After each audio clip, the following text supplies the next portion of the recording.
Sige na, magbakasyon na kayo. Tatawagin ko na lang kayo pag kailangan kayo.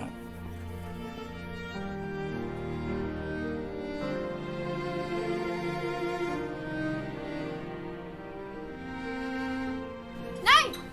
Nay! Asa ka? Nay! Halika, tingnan mo to, dali! Pa! Makasigaw ka para nakalunok ka na speaker. Ano ba yan? Nag-text yung family driver nila si Robert, si Kuya Bidoy.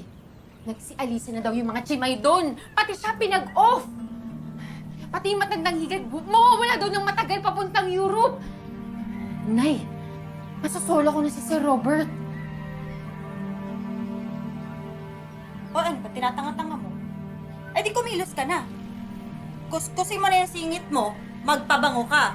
Tapos asawahin mo na yung Robert. Nay naman, yung bunganga mo naman. Siyempre, kailangan ganyang kagarapan. Ba't pinatatagal mo pa kasi? Para hindi siya makahalata.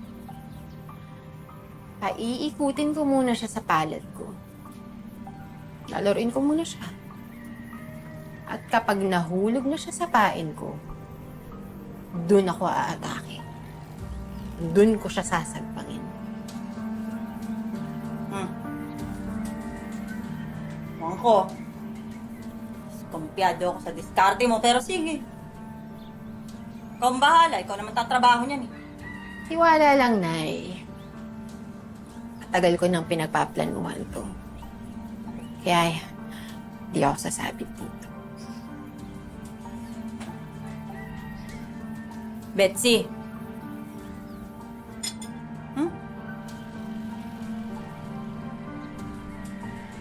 Itlog pa rin ang ulam natin hanggang ngayon. Tanga-tanga. Tiwala. Tulungan mo ka magsunda.